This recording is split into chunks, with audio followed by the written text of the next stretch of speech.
Welcome to YRH 5 o'clock news with your anchor, Richard Rodriguez, and his co-anchor, Yolanda Galang. La la la la la, la la la la la, oh no! And the reporter, Henry Ruiz.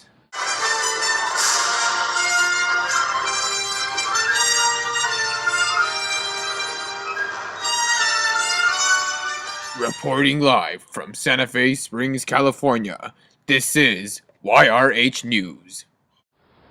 Good evening, I'm Richard Rodriguez. And I'm Yolanda Galang. Our top story tonight, Ebola quarantines. The federal government and the state governors have been arguing about this for the past weekend.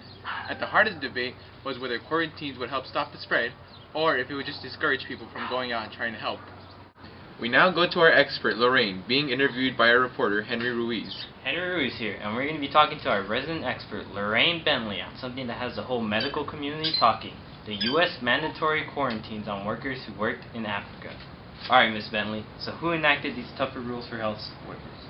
Well, I think it would be New York, New Jersey, and Illinois, because they require their healthcare workers to get quarantined for about 21 to 25 days.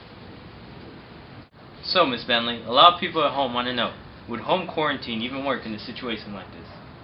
Well, voluntary quarantine hasn't really worked before. So if they were to go out in public, it wouldn't spread out to different people, because it would only affect them through bodily fluids.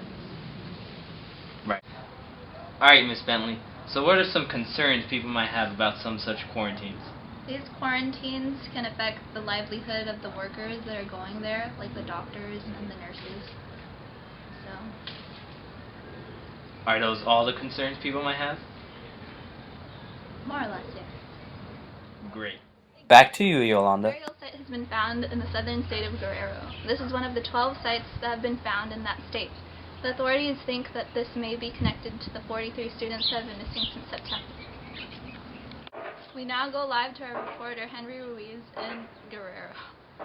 Henry Ruiz here with YRH News, reporting from Guerrero with Juan Pablo Pepe. ¿Y cómo te ha afectado esta situación, Mr. Pipi? Well, since my son is involved in this situation, it has been very hard for me and my family members to accept the fact that he may be gone forever. We pray every night to see that hopefully God will bring him back to us safe and sound. But it's been such a long time. We're not sure if he'll come back, and we're prepared for that. It's very hard to say this, but we are prepared for the worst that may happen. Do you understand what I mean? How hard it is to lose somebody in your family?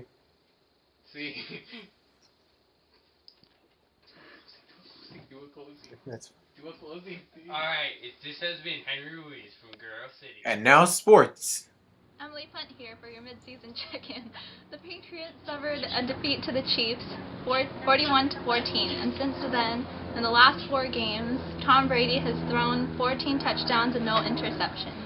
Next up are the Broncos, who've won their last 4 games. The Patriots have allowed the Broncos to convert only 4 of the third downs attempts. The Broncos will be better for sure. Danny Storm here, as your weatherman, and we're going to be looking at our 5-day forecast.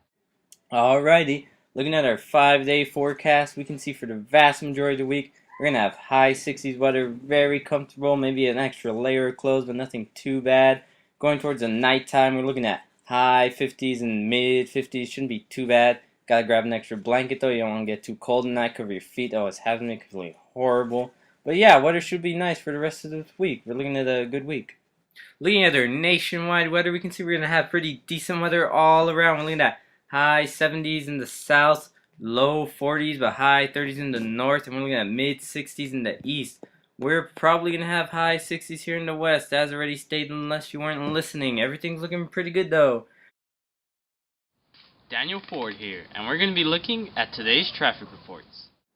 Alright, looking at today's traffic reports, we can look heading towards the west and south. We're looking at pretty good traffic. It's moving at a decent speed, but obviously when you're heading up towards the LA Beverly Hills area, It's going to be going pretty slow. We're coming to almost a standstill up by Solvis City, so you might want to avoid that area for today. But other than that, it looks like it's going to be pretty good driving weather today. Shouldn't have a problem unless you're driving an old beat up car. We're all good for today, guys. We're all good. That's all for this hour. Join us at 7 o'clock for an update on the news. This is YRH News, thanking you for joining us.